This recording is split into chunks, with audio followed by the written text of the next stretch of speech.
अच्छा, आज बहुत ध्यान से हम चीजों को समझेंगे और इस सेशन को स्टार्ट करने से पहले मैं एक चीज आप लोग सभी लोगों से कहना चाहूंगा कि हम लोग ज्यादा टेक्निकल जाने वाले हैं। हम लोगों ने अभी तक हम लोगों ने करा क्या है और हम आगे क्या कौन सा सेशन करने वाले हैं, इसको थोड़ा हम रिलेट करते हैं। हम लोगों ने अपना कंप्लीट एक वेबसाइट स्ट्रक्चर तैयार कर लिया, जिसमें काफी कुछ चीजें हमने सीखी। हमने एलिमेंटर सीखा, हमने वर्डप्रेस सीखा, हमने कोडिंग से वेबसाइट्स को डिजाइन करना सीखा, शॉपिफाई सीखा। एंड कंप्लीट हमने एक स्ट्रक्चर सीखा कि वेब का स्ट्रक्चर किस तरीके से होता है। एक एज अ डिजिटल मार्केटर जब हम फनल की बात करते हैं तो वेब डेवलपमेंट उसमें सबसे पहले आता है। Definitely as a digital marketer आपको वेबसाइट डेवलप नहीं करनी होती है, लेकिन वेबसाइट के सारे टूल आपको चलाने आना चाहिए। लेकिन आज से जो सेशन आपका स्टार्ट हो रहा है, दिस सेशन, ठीक है, is very responsible for any digital marketer. ये जो सेशन है ना, ये केवल केवल डिजिटल मार्केटर की ही रिस्पॉन्सिबिलिटी होती है। Right. Content design and right, इसको हम करना सीखेंगे और उससे पहले हम लोग एनालिटिक्स पार्ट को सीखेंगे। कि मान के चलो हमारे पास कोई एक वेबसाइट है, जो लाइक ये कोई वेबसाइट है, हम इस वेबसाइट को ले लेते हैं। ये कोई एक वेबसाइट है। ये वेबसाइट कुछ कंप्लीट हो चुकी है, ऐसा मान के चलते हैं। इस वेबसाइट पे हमने अपना इंटरनेट पे लॉन्च भी कर दिया है इसको। इंटरनेट पे लॉन्च करने के बाद में हमें इस वेबसाइट को क्रॉल करवाना है। एक कंडीशन होती है हमारे पास में क्रॉलिंग। बेसिकली कोई हमें अपनी वेबसाइट को प्रमोट कहाँ करवाना है? हमें अपनी वेबसाइट को प्रमोट कराना है गूगल.com पे। हमें अपनी वेबसाइट को प्रमोट कराना है बिंग.com पे। हमें अपनी वेबसाइट को प्रमोट कराना है याहू.com पे। डिफरेंट डिफरेंट सर्च इंजन पे यहाँ हमें अपनी वेबसाइट को प्रमोट कराना है। गूगल.com, बिंग.com, ये सभी सर्च इंजन हैं। गूगल.com गूगल का प्रोडक्ट है। याहू जो है उसको माइक्रोसॉफ्ट भी, माइक्रोसॉफ्ट इसको हैंड ओवर लेता है। माइक्रोसॉफ्ट ही इसको मैनेज करता है। तो हमारे पास में गूगल.com हो गया, बिंग.com हो गया, ये सर्च इंजन है, हमें इस सर्च इंजन पे काम करना है। राइट। तो एक छोटा, सबसे पहले हम लोग ये समझते हैं कि जो सर्च इंजन है इसकी एल्गोरिथम क्या होती है, किस बेसिक एल्गोरिथम पे काम करते हैं। एल्गोरिथम का मतलब way of procedure to solve any problem.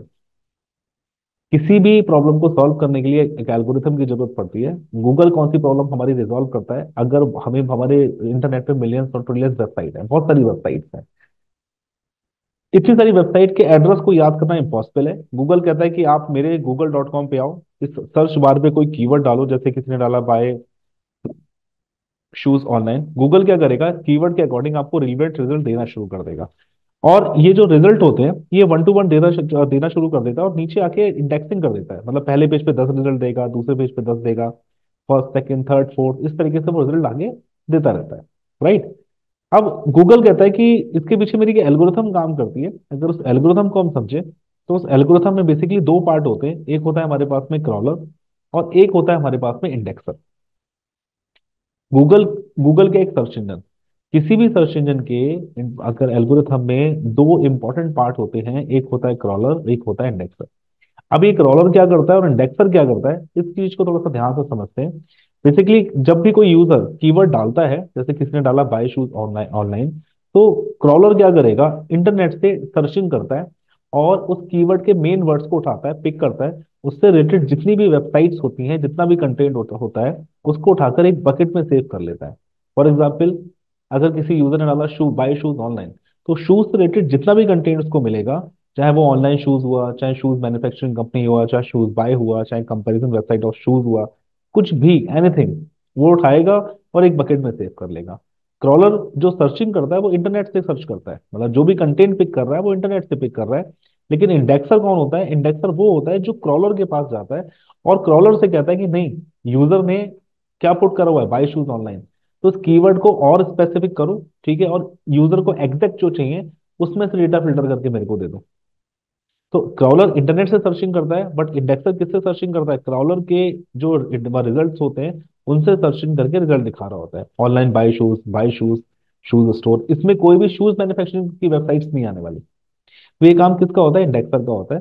तो इंडेक्सर और क्रॉलर हमारे पास में दो एल्गोरिथम के पार्ट होते हैं। दो एल्गोरिथम हमारे पास दो तरीके के पार्ट्स होते हैं, जिसमें क्रॉलर क्या करेगा, मेन वर्ड को पिक करके जितना भी रिजल्ट मिलेगा उसको एक बकेट में सेव कर लेगा।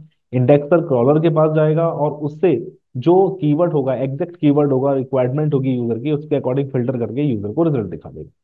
जो नीचे आके 1 2 3 4 5 6 7 8 रिजल्ट आते हैं वो इंडेक्सर का ही काम होता है, इंडेक्सर ही उसको दिखाता है। तो बेसिक एल्गोरिथम जो गूगल की होती है वो इस तरीके से काम कर रही होती है। समझ में आ रहा है सभी को? Yes sir. आ रहा है? यस अब ये सर। जो यस सर। गूगल का जो क्रॉलर है ना, ये बेसिकली आपकी पूरी वेबसाइट को रीड करता है। तो जब कोई वेबसाइट बन जाती है, जैसे फॉर एग्जांपल ये वेबसाइट कंप्लीट हो चुकी है, तो गूगल को कोई सपने नहीं आ रहे कि गूगल क्या करेगी, इस पे आए, इस वेबसाइट को चेक करे और ऑटोमेटिक चेक करे, उसके अपनी इसकी वेबसाइट को कंटेंट, इसके कंटेंट को अपने डेटाबेस में स्टोर कर ले। आपको क्या करना होता है, गूगल को इनवाइट करना होता है। ऐसा समझ लो आपने एक दुकान खोली है, ठीक है, एक शॉप खोली है, और उसके उद्घाटन में आप गूगल को इनवाइट कर रहे हो। सिंपल। आपने एक वेबसाइट अपनी बनाई हुई है, उस वेबसाइट में बनाने के बाद में आप गूगल को इनवाइट कर रहे हो कि आओ भाई और मेरे कंटेंट को रीड करो, मेरे कंटेंट में ये चीजें हैं, इस चीज को आप रीड करो। अंडरस्टूड। इसके लिए एक टूल्स की आवश्यकता होती है, जिस टूल्स के थ्रू आप क्या करते हो, गूगल को इनवाइट करते हो अपनी वेबसाइट के लिए। उस टूल्स का नाम है गूगल सर्च कंसोल। इस टूल्स के थ्रू आप गूगल को इनवाइट करते हो अपनी वेबसाइट के कंटेंट को रीड करने के लिए, और आसानी से आपका आपकी जो वेबसाइट होती है, गूगल क्या करता है, उसका आपके कंटेंट का एक ब्लूप्रिंट तैयार कर लेता है।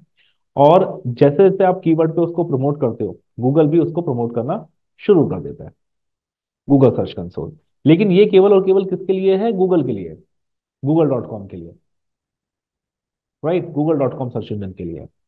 लेकिन अगर आपको बिंग के लिए काम करना हो, बिंग मतलब एक बिंग भी सर्च इंजन है जो माइक्रोसॉफ्ट कंपनी का है, तो इसके लिए आपको अलग टूल्स की जरूरत पड़ती है, जिसके लिए बोलते हैं हम लोग बिंग वेबमास्टर।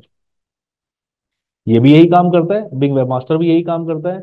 ये बिंग वेबमास्टर, ये बिंग.com जो सर्च इंजन है, इसके लिए काम करता है।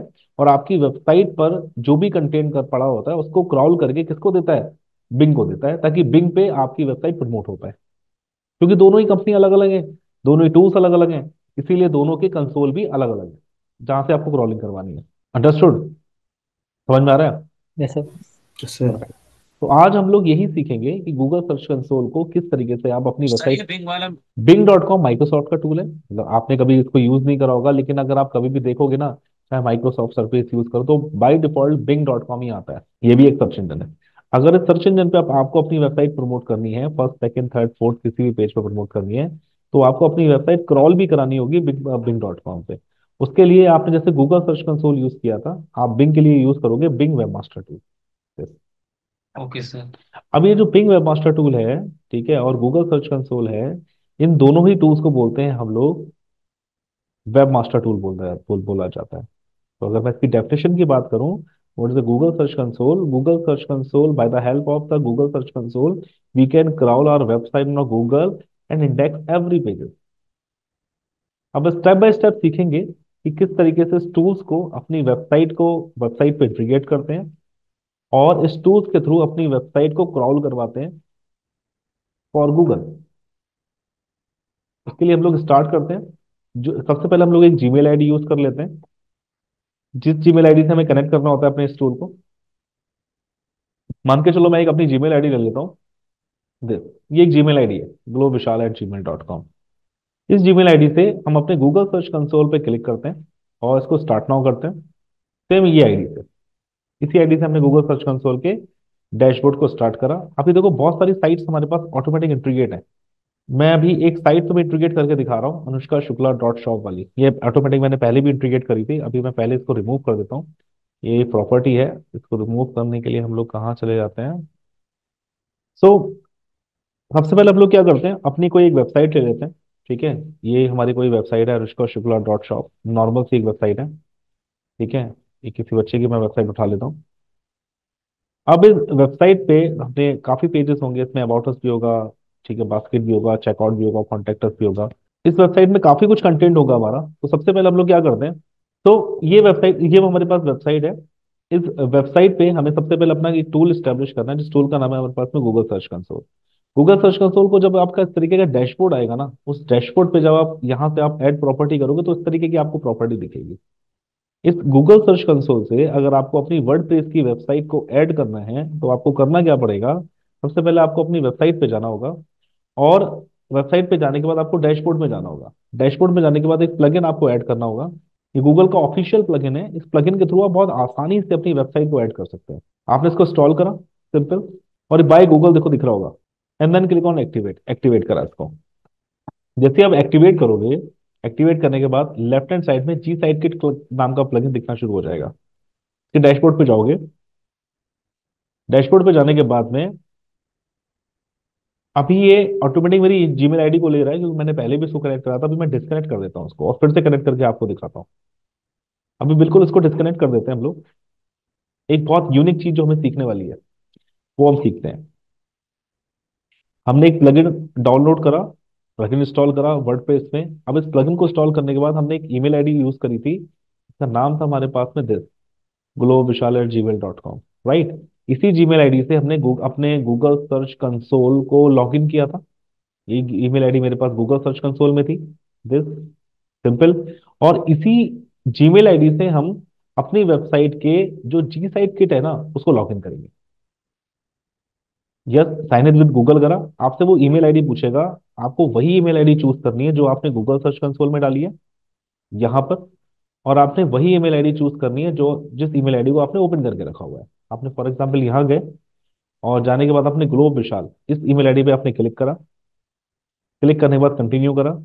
कंटिन्यू करने के बाद आपने इसको कंटिन्यू करा। ऑटोमेटिक क्या करेगा ये जो वेबसाइट होगी इसका जो डैशबोर्ड होगा हमारे गूगल सर्च कंसोल से कनेक्ट होगा। उसके लिए स्टेप्स पूछ रहा है, अलाउ करो and then setup and then click on next. अच्छा, अब देखो ध्यान से। अब ये तुमने क्या करा, इसको तुमने सेटअप करा। सेटअप करने के बाद ओके गॉट इट करा।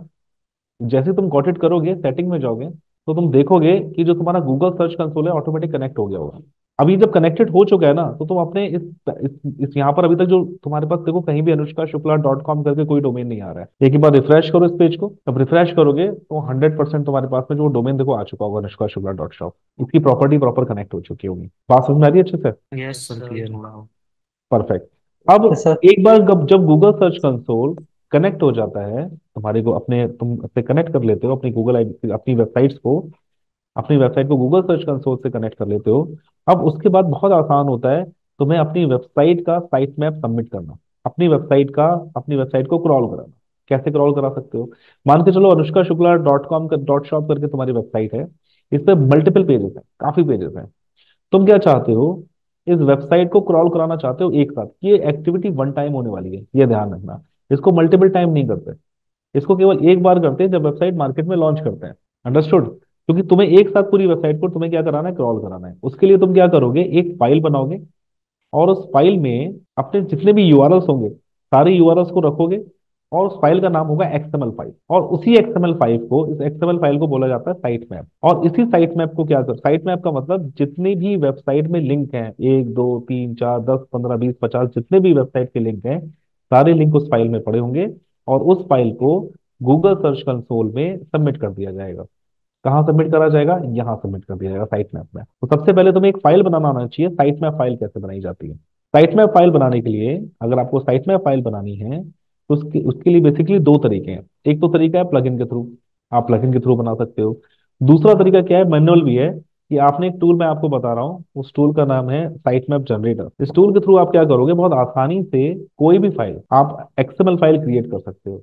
आपने अनुष्का शुक्ला .com .shop करके डोमेन डाला एंड देन इसको स्टार्ट करा, तो ये क्या करेगा, जितने भी आपके उस डोमेन को स्कैन करेगा। और उसको स्कैन करने के बाद में जितने भी पेज बने होंगे सबको उठाकर एक फाइल में डालेगा।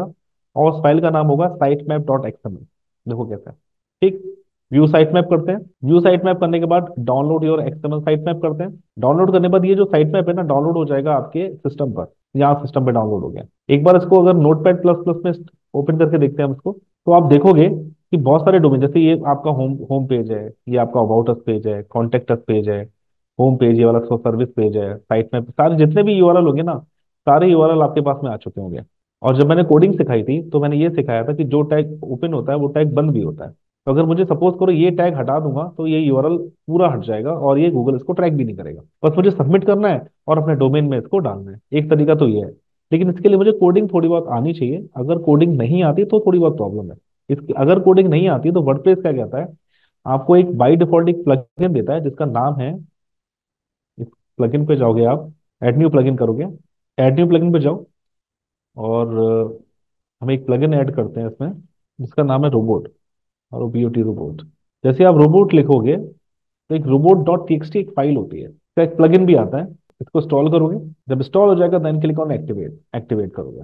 जैसे एक्टिवेट करोगे, ये प्लगइन आपके सेटिंग में जाके और रीडिंग में जाके, यहाँ रीडिंग में जाके इंस्टॉल हो जाएगा। यहाँ जैसे आप इंस्टॉल करोगे ना, ये देखो प्लगइन इंस्टॉल हुआ है, इसके नीचे एक साइट मैप का लिंक दे रखा है इसमें। दिस, इस फाइल को जरा ध्यान से देखो। दिस, ये एक साइट मैप है। इस साइट में ये पूरा ही देखो यूआरएल जनरेट हो चुका है, जिसमें सारे पेज के यूआरएल होंगे। ऑटोमेटिक देखो उसने सारे पेज के यूआरएल डाल रखे हैं, कॉन्टेक्ट, बास्केट, शॉप, चेकआउट, जितने भी पेज क्रॉल करवाने हैं सारे पेज के यूआरएल हैं। अब बस आपको बस करना क्या है, अपने गूगल सर्च कंसोल पे जाना है, साइट मैप पे जाना है, लेफ्ट हैंड साइड पे साइट मैप का एक ऑप्शन है, और यहाँ जाके एक ऑप्शन मिला होगा, देखो ये तो पूरा डोमेन है, कंप्लीट डोमेन है। इसके आगे का जो डोमेन है wp-sitemap.xml, इसको बोलते हैं परमालिंक। इसको कॉपी करना है। क्यों कॉपी करना है यहाँ से, केवल इतना ही कॉपी क्यों करना है, क्योंकि गूगल सर्च कंसोल ऑटोमेटिक आपका पूरा डोमेन उठा लेता है होम पेज का। बस आगे आपको जो चीज सबमिट करनी है उसको पेस्ट करना है, और पेस्ट करने के बाद सबमिट कर देना है। जैसे ही आप सबमिट करोगे, वैसे ही एक आ जाएगा आपके पास में दिस, ये साइट मैप क्या हो चुका है, सबमिट हो चुका है, सक्सेस हो चुका है। राइट। यानी गूगल क्या करेगा, एक साथ अब आपकी पूरी वेबसाइट पे जितने भी पेज होंगे सबको क्रॉल करेगा एक साथ। ये एक्टिविटी वन टाइम करनी है। ये एक्टिविटी वन टाइम होती है, क्योंकि आप सारी पेज को अगर एक साथ क्रॉल करवा देते हो, गूगल आपकी सारी पेज का ब्लूप्रिंट बना के रख लेता है। हाँ, अगर आपको सपोज करो कोई पेज में अपडेट करना है, आपको लगता है कि मुझे किसी एक पर्टिकुलर पेज में अपडेट करना है, जैसे मान के चलो कि मेरा एक पेज है, इसमें मैंने कुछ अपडेट करा, अबाउट अस पेज में अपडेट करा, ठीक है, और अबाउट अस पेज को मुझे फिर से क्रॉल करवाना है, गूगल को इनवाइट करना है कि आए गूगल और मेरा कंटेंट पढ़े। तो आप क्या करोगे, इसके यूआरएल इंस्पेक्शन पे जाओगे, और यहाँ जाके अपना यूआरएल डालोगे, और यूआरएल डालने के बाद उसको एंटर करोगे। एंटर करोगे, गूगल क्या करेगा, डेटा रिट्रीव करेगा, इंडेक्स करेगा, और पेज की कंडीशन बताएगा। गूगल कहेगा URL is not Google, URL is not on Google. आप क्या करोगे, रिक्वेस्ट करोगे इंडेक्स करने के लिए। गूगल से बोलोगे ठीक है भैया, अगर मेरा यूआरएल गूगल पे नहीं है तो आपको रिक्वेस्ट करता हूँ कि आओ और मेरी वेबसाइट को चेक करो, जितना भी कंटेंट है अपनी अपने बकेट में उसको डालो। It's take time. आप अपनी रिक्वेस्ट सबमिट करोगे, और रिक्वेस्ट सबमिट करने के बाद बहुत बार क्या होता है कि 1 to 2 आवर में ये अपडेट कर देता है आपके पेज के कंटेंट को गूगल पर। अदरवाइज वो विद इन 24 आवर्स आपके पेज जो होगा उस पेज को कंटेंट को अपडेट कर देगा।